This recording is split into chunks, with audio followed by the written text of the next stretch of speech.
Welcome back my dear friends. जीव विज्ञान class में आपका स्वागत है। Video number 10। तो देखिएगा, हमने आपको पिछले वीडियो में लैंगिक जनन की परिभाषा और मुख्य विशेषताओं के बारे में समझाया था। अब हम लैंगिक जनन को अलैंगिक जनन से किस प्रकार विभाजित कर सकते हैं, अर्थात अलैंगिक जनन और लैंगिक जनन में अंतर स्पष्ट करना है। तो आप लिख डालेगा अलैंगिक एवं लैंगिक जनन में अंतर। क्या करेंगे बेटा? अलैंगिक और लैंगिक जनन में अंतर। इन्हें एक बार अंतर कर लेते हैं हम। तो गौर फरमाइएगा, आप एक टेबल बनाएं। टेबल जब भी अंतर आपको प्रश्न पूछे, आपको टेबल बना करके अंतर करना चाहिए। तो आप बोर्ड पर अपने गौर से देखें और मैं जो बना रहा हूं टेबल बना रहा हूं, समझ आएगा आपको।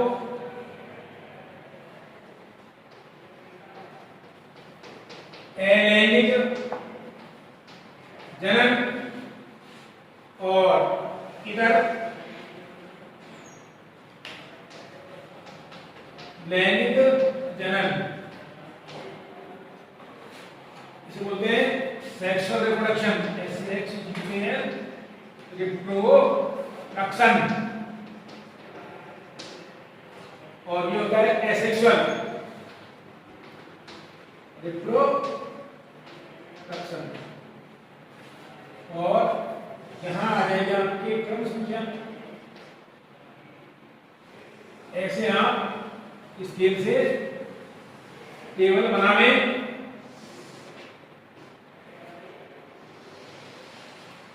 जब भी अंतर पूछे एग्जाम में, आपको टेबल बनाकर करने चाहिए। ध्यान दीजिएगा।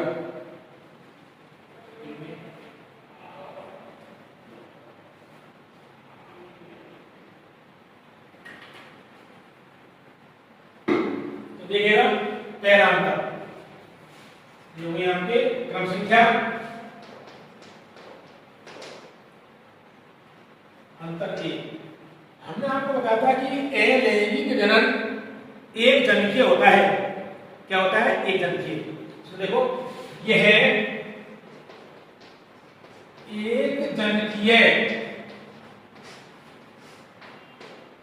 होता है। क्या विधि है इसके अंदर? कि ऐसी विधि है जिसमें नई संतति की उत्पत्ति केवल एक जनक द्वारा प्रदत्त कोशिका से होती है। ध्यान देना, क्या होती है? एक जनक द्वारा प्रदत्त कोशिका से होती है। जबकि लैंगिक जनन कैसा है? द्विजनकीय। यह है द्विजनकीय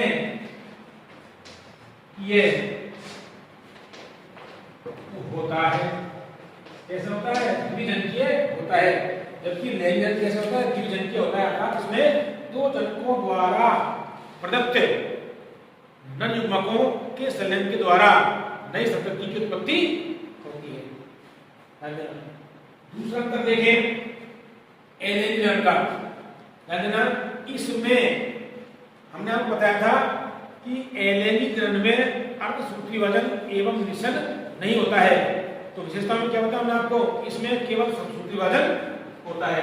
देखिए, इसमें अलैंगिक जनन में केवल समसूत्री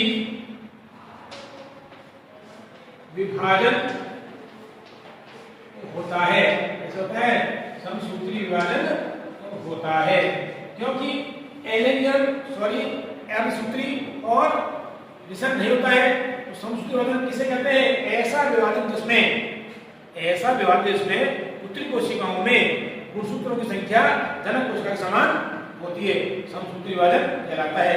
तो अलैंगिक जनन में केवल समसूत्री विभाजन ही होते हैं। जबकि लैंगिक में देखें आप, जबकि इसमें समसूत्री और अर्धसूत्री, इसमें समसूत्री और अर्धसूत्री दोनों विभाजन होते हैं, दोनों ही विभाजन होते हैं। क्या होते हैं? समसूत्री और अर्धसूत्री दोनों ही विभाजन होते हैं। अब देखिएगा तीसरा एलएलई वितरण में, इसमें देखो एलएलई वितरण में निश्चित नहीं होता है। एलएलई जनन में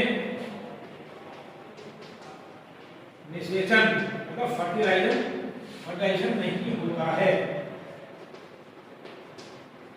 नहीं होता है, निषेचन नहीं होता है। तो इसमें क्या होता है? इसमें होता है क्योंकि लैंगिक में या इसमें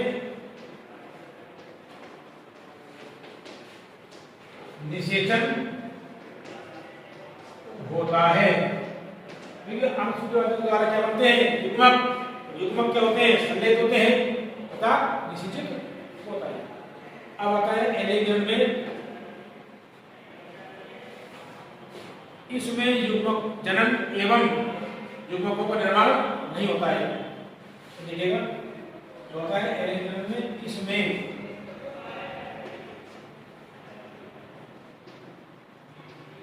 युग्मक जनन अर्थात युग्मकों का निर्माण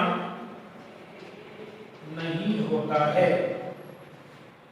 उसमें युग्मकों का निर्माण या युग्मक जनन नहीं होता है। जबकि लैंगिक में युग्मक जनन, युग्मकों का निर्माण एवं उनका संलयन होता है।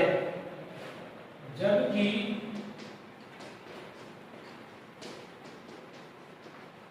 लैंगिक जनन में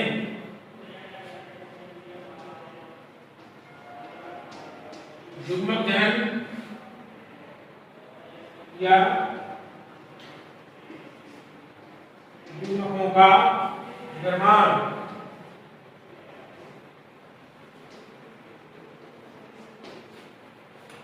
एवं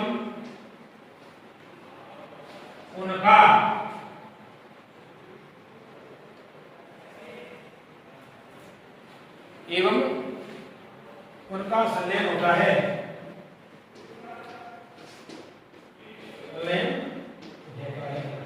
तो युग्मक बनेंगे तो युग्मित भी होंगे, संलयन होता है। पांचवा देखें, इसमें देखें एलएलई में, इसमें जो संतान उत्पन्न होती है अपने जनक के समान होती हैं। इसमें संततियां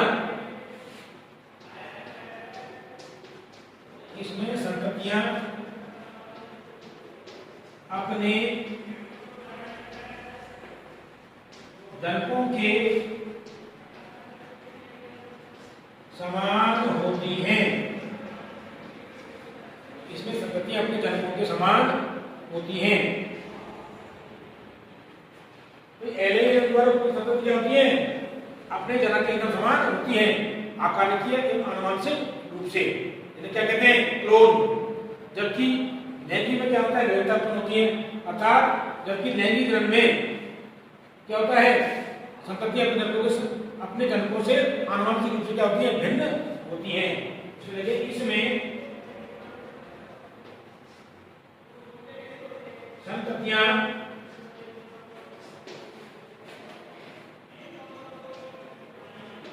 आनुवांशिक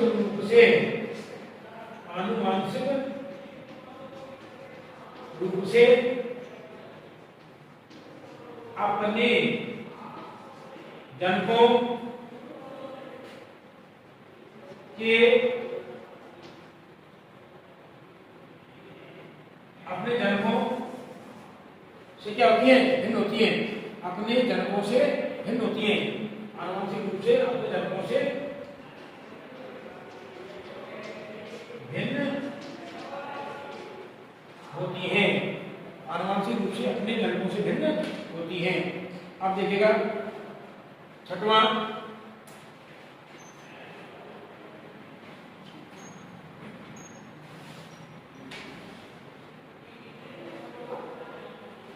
अपने जनकों से क्या होती है? भिन्न होती है। अब आता है आपको छठवां अंतर। देखिए ध्यान से,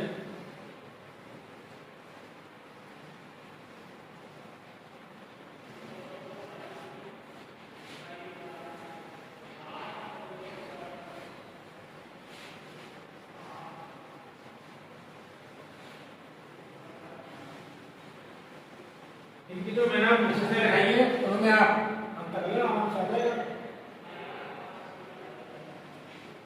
ये भी मैं आपको बता रहा हूँ कि अंतर हमें केवल बनाकर करनी चाहिए।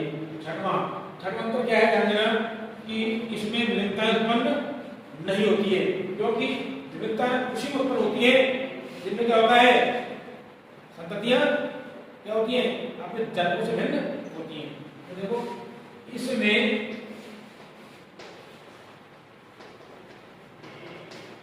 विभिन्नताएं उत्पन्न नहीं होती हैं, उत्पन्न नहीं होती हैं। जबकि इसमें लैंगिक में इसमें विभिन्नता उत्पन्न होती हैं। इसमें विभिन्नताएं उत्पन्न होती हैं। उत्पन्न होती हैं। आगे देखो सातवां जो उत्तर है एलैंगिक में, इसमें देखिएगा यह विकास में बहुत कम योगदान देता है। यह विकास में बहुत कम योगदान देता है। मतलब इसमें तो विकास में इसका योगदान कम होता है या नगण्य होता है। जब इसमें देखो ये विकास में महत्वपूर्ण योगदान देता है, लेकिन यह विकास में महत्वपूर्ण योगदान देता है। ये विकास में महत्वपूर्ण योगदान देता है। अब देखें आठवां जो है अंतर एलैंगिक का, इसमें आपके इसके द्वारा अपेक्षाकृत बहुत अधिक संतति उत्पन्न होती है। इसके द्वारा अपेक्षाकृत बहुत अधिक संततियां उत्पन्न होती हैं, अर्थात इसके द्वारा बहुत अधिक संख्या में संतति उत्पन्न होती हैं, जबकि इसमें बहुत कम संतति उत्पन्न होती हैं। जबकि लैंगिक जनन में बहुत कम, जबकि लैंगिक जनन में बहुत कम संतति उत्पन्न होती है। बहुत कम संतति उत्पन्न होती है। बहुत कम संतति उत्पन्न होती है। अब ये संख्या उत्पन्न होती है लेकिन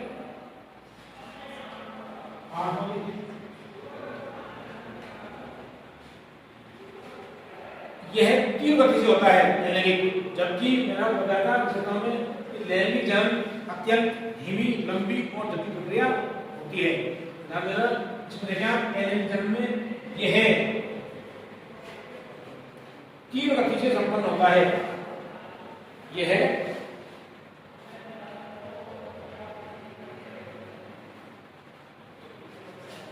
हो गया सभी नवा देखिएगा, यह है अत्यधिक तीव्र गति से, यह है तीव्र गति से, यह तीव्र गति से संपन्न होता है, यह तीव्र गति से संपन्न होता है। इसमें देखें यह धीमी गति संपन्न होता है, यह धीमी गति से संपन्न होता है, यह धीमी गति से संपन्न होता है।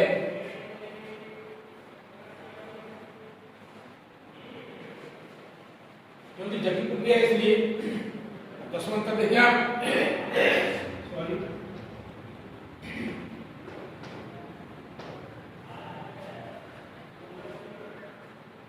यह केवल निम्न कशेरुकी की, देखो यह कौन सा एलेनिक, यह केवल निम्न कशेरुकी, निम्न कशेरुकियों तथा यह केवल निम्न कशेरुकियों तथा एककशेरुकियों में पाया जाता है, एककशेरुकियों में पाया जाता है।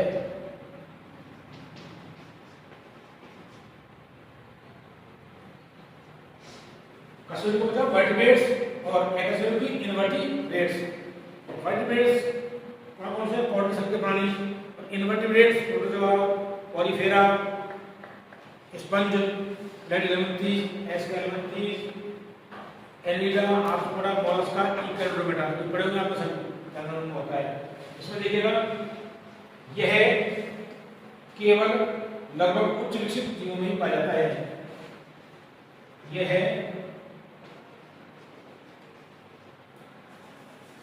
उच्च विकसित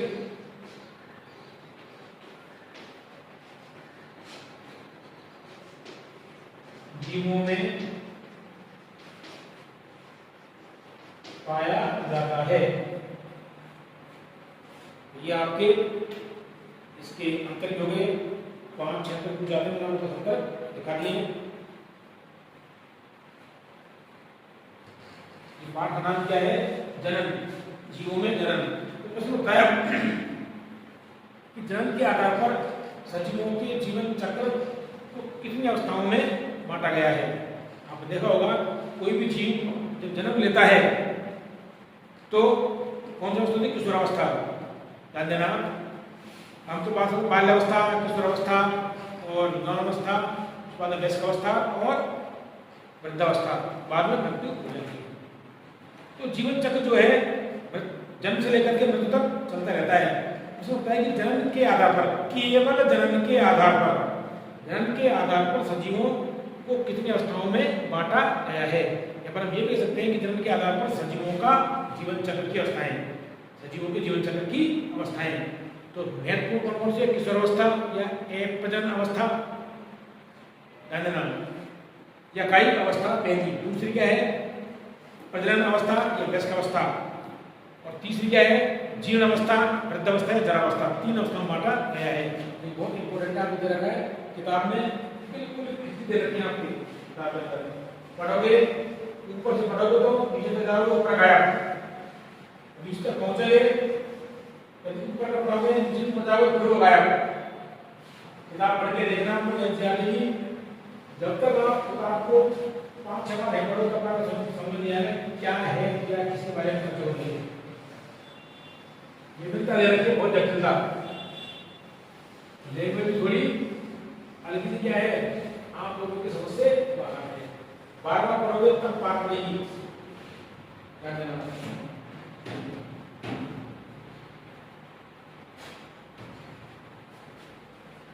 बात सही बोलते हैं। देखिएगा हेडिंग क्या है, जनन के आधार पर, जनन के आधार पर सजीवों के जीवन चक्र, सजीवों के जीवन चक्र की अवस्थाएं, यहां पर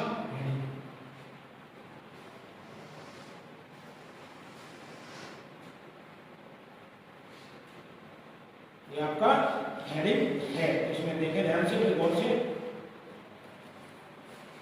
तो देखिएगा, इसी में सबके आते हैं। तो जनन के आधार पर कोई बनाए, जनन के आधार पर, जनन के आधार पर सजीवों के जीवन चक्र को, सजीवों के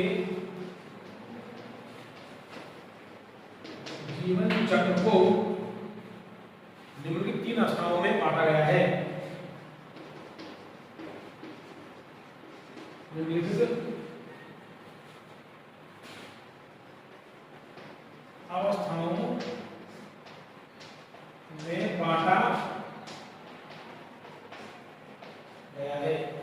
या हम ये कह सकते हैं कि लैंगिक जनन करने वाले जीवों के जीवन चक्र को मुख्यतः 3 अवस्थाओं में बांटा गया है। ये कह सकते हैं कि लैंगिक जनन करने वाले, लैंगिक जनन करने वाले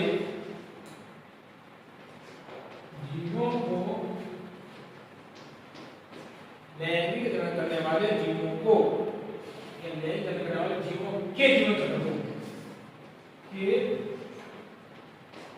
जीवन चक्र को मुख्यतः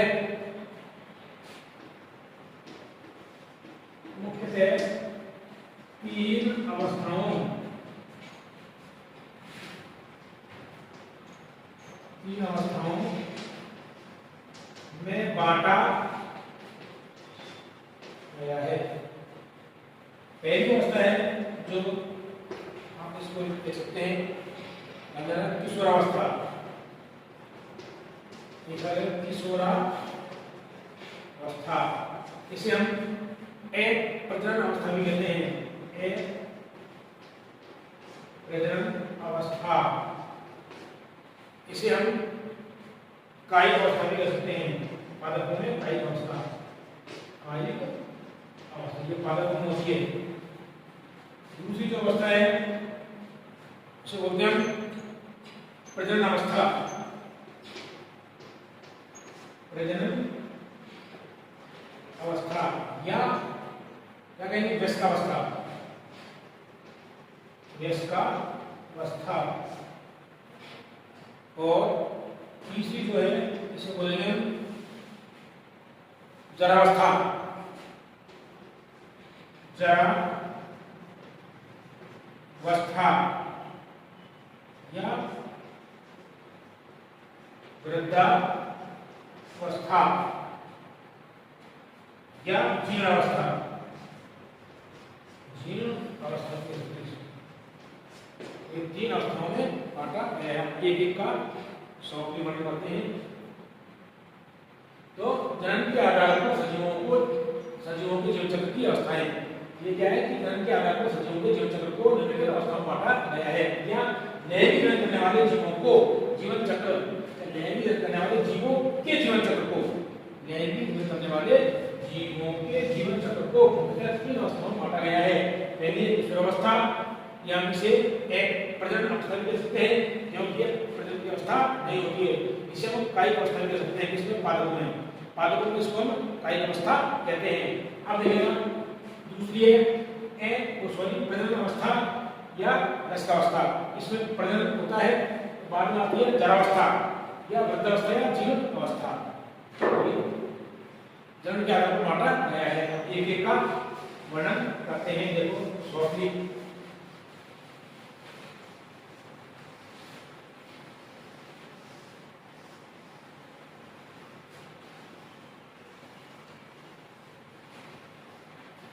पहले आगे आपके किशोरावस्था, किशोरावस्था, किशोरावस्था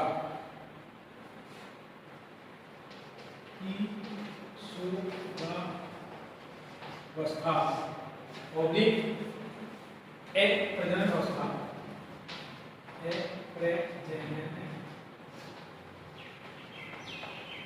अवस्था। ये ऐसे यानी डालना पॉइंट्स में देखिए क्या होता है इस अवस्था के दौरान। ध्यान देना, ये अवस्था किसी जीव के जन्म से लेकर जनन अवस्था से पूर्व की अवस्था होती है। इसमें यह अवस्था किसी जीव के जन्म से लेकर, यह अवस्था किसी जीव के जन्म से लेकर, जन्म से लेकर जनन अवस्था से पूर्व, जनन अवस्था से पूर्व तक की अवस्था होती है। जनन अवस्था से पूर्व तक की अवस्था होती है। अब देखिए इसमें होता क्या है, पहली बात तो नाम क्या है, एक प्रजनन अवस्था, अर्थात इसमें जनन की क्षमता नहीं होती है, यह अनुपस्थित होती है। इसमें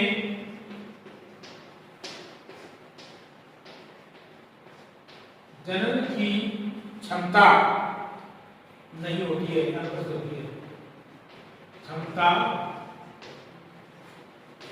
इसमें जनन की क्षमता अनुपस्थित होती है, अर्थात जीव जनन करने योग्य नहीं होता है इसमें। तो क्या होता है इस दौरान, इस अवस्था के दौरान, तो इस अवस्था में जीव केवल तीव्र गति से शारीरिक वृद्धि एवं विकास करता है, मतलब तीव्रता से शारीरिक वृद्धि होती है और विकास होता है। इसमें देखिएगा इस अवस्था में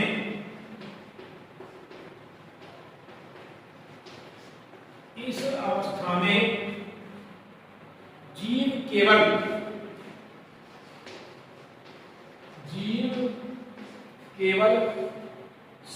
तीव्र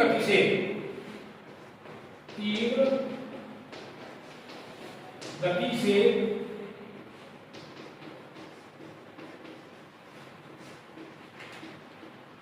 शारीरिक वृद्धि एवं विकास, शारीरिक वृद्धि एवं विकास करता है, शारीरिक वृद्धि एवं विकास करता है। तो इस अवस्था में क्या होता है, शारीरिक वृद्धि एवं विकास करता है। आगे देखिएगा, जंतुओं में से किशोरावस्था भी कहते हैं, बन रही है। जंतुओं में इसे किशोरावस्था, किशोरावस्था ध्यान दीजिएगा। किशोरावस्था में जंतुओं की होती है शारीरिक वृद्धि एवं विकास होता है तीव्र गति से, ध्यान देना। किशोरावस्था भी कहते हैं, जबकि पादपों में क्या बोलेंगे इसको, कायावस्था कहते हैं। जबकि पादपों में इसे कायिक अवस्था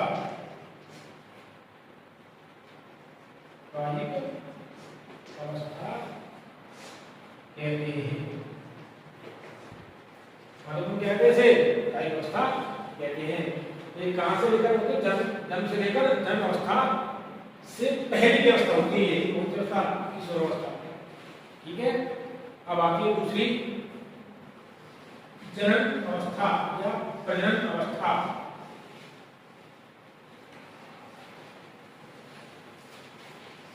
जनन अवस्था या प्रजनन अवस्था, वयस्क अवस्था कहते हैं।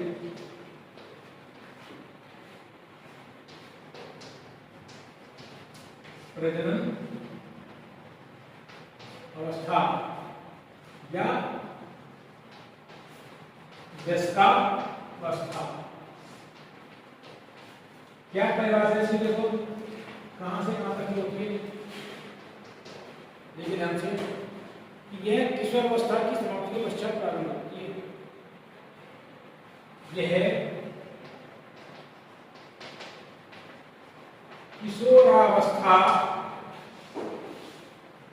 की समाप्ति के पश्चात, कौन सी अवस्था? किशोर अवस्था की समाप्ति के पश्चात प्रारंभ होती है। प्रारंभ होती है, किशोर अवस्था की समाप्ति के पश्चात प्रारंभ होती है। इसमें होता क्या है? देखो इस अवस्था में जननांगों का विकास क्या होता है? इसमें जननांगों का विकास एवं जनन क्रिया होती है और संतति का निर्माण होता है। तो इस अवस्था के दौरान क्या होता है कि इस अवस्था में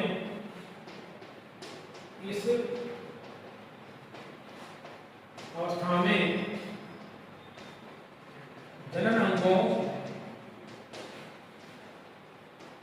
का विकास, इस अवस्था में जनन अंगों का विकास एवं जनन क्रिया, विकास एवं जनन क्रिया, जनन क्रिया होती है। जनन अंगों का विकास एवं जनन क्रिया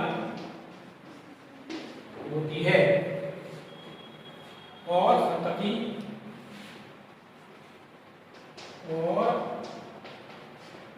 संतति का निर्माण होता है। संतति का निर्माण होता है, यह उत्तर होती है। तीसरा जो बिंदु है इसका, इसमें ध्यान देना जो शारीरिक इसे क्या बोलते हैं? इसे व्यस्कावस्था भी कहते हैं। इसे व्यस्कावस्था भी कहते हैं। ध्यान देना जब व्यस्कावस्था आ जाती है, अर्थात जन्मावस्था आ जाती है, तो सारी ग्रंथियों विकास बंद हो जाते हैं, क्योंकि क्षीण हो जाते हैं। अगर बोलते हैं इस अवस्था में सारी ग्रंथि अत्यंत कम हो जाती है। इस अवस्था में शारीरिक वृद्धि, इस अवस्था में शारीरिक वृद्धि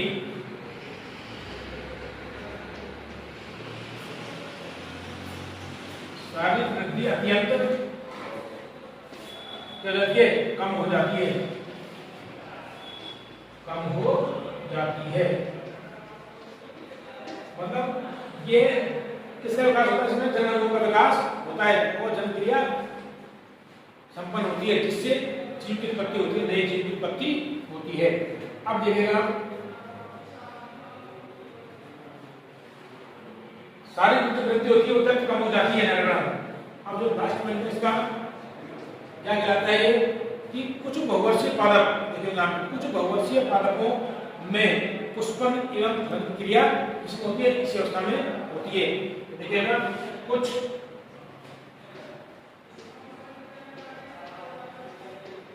बहुवर्षीय पादपों में, कुछ बहुवर्षीय पादपों में पुष्पन एवं फलन की क्रिया, पुष्पन एवं फलन पुष्पन एवं फलन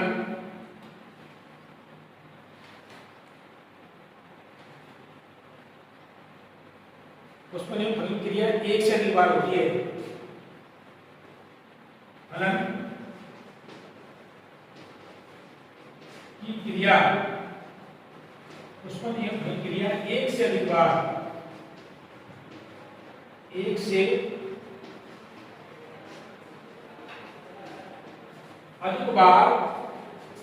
से अधिक बार होती है।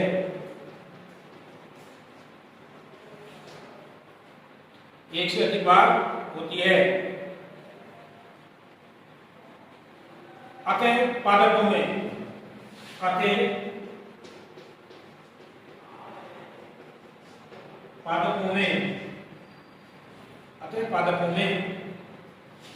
दो क्रमागत पुष्पों के मध्य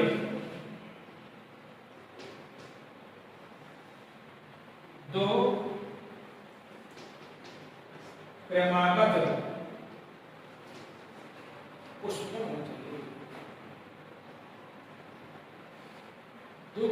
पुष्पों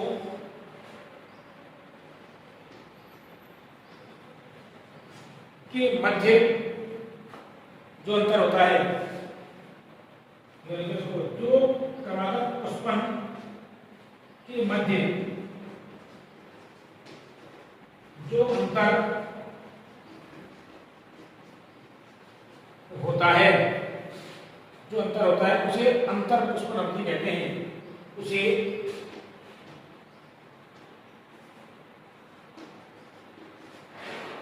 अंतर पुष्पन अवधि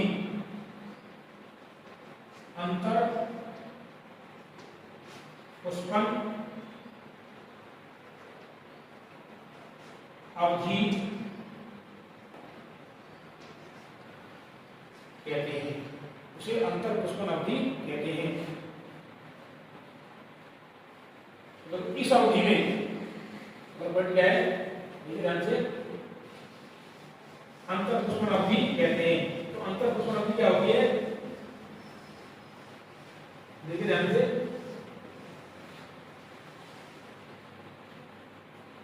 कि इस अवधि में पादप अगली जन्मावस्था हेतु ऊर्जा का संग्रहण करता है।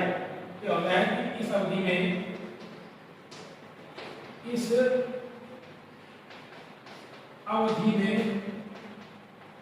पादप क्या करेगा, इस अवधि में पादप अगली जन्मावस्था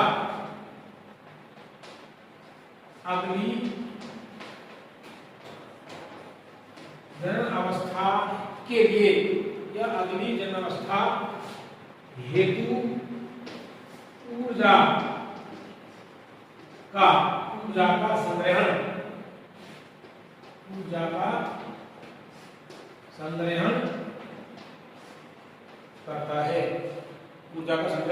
करता है। तो ये जीवों में जन्म की दूसरी अवस्था थी। अब आती है जीवों में जन्म की तीसरी अवस्था, जिसे बोलते हैं जरावस्था या वृद्धावस्था या जीर्णावस्था। अर्थात इस अवस्था के पश्चात जीव की मृत्यु निश्चित है। तो देखिएगा जो अवस्था आती है अगली, वो आती है आपके जीर्णावस्था या वृद्धावस्था। ध्यान से देखें आप लोग, जीर्णावस्था, जरावस्था इसकी है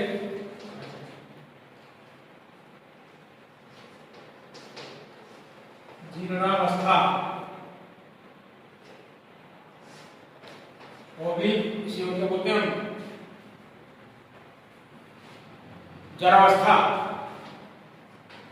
जरा माने आयु, जरावस्था और भी वृद्धावस्था। वृद्धावस्था जाती है पादप या जंतु, वृद्धावस्था।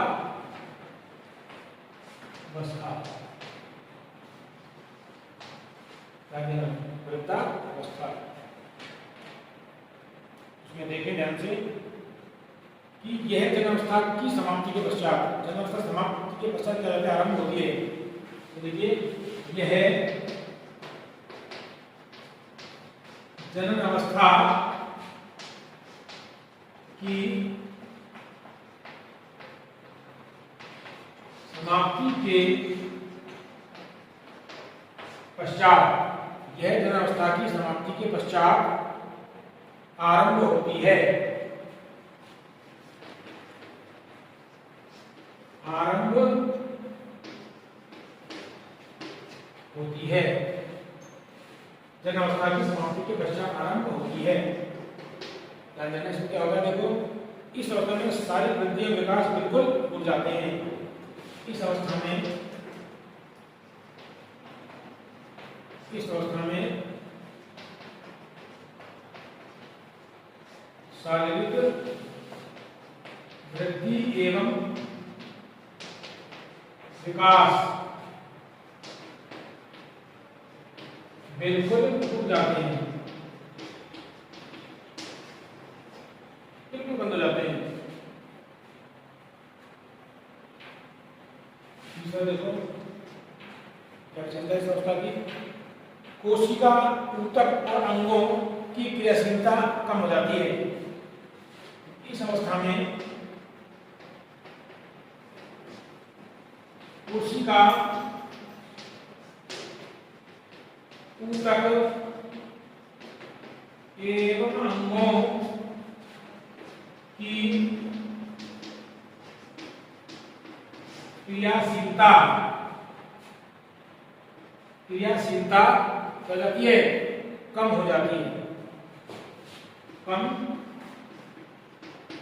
हो जाती है, कम हो जाती है। ध्यान दीजिएगा, अर्थात सारी जो उपापचय क्रिया होता है वो बंद हो जाती है, कम हो जाती है, और जो जीव होता है वो रोगी रहने लगता है। अगर इसमें सजीव या जीव रोगी रहने लगता है, रोगी रहने लगता है, रोगी रहने लगता है, जो उपापचय क्रिया जाती है धीमी हो जाती है। अतः जरावस्था का अंतिम परिणाम मृत्यु होती है। अतः जरावस्था का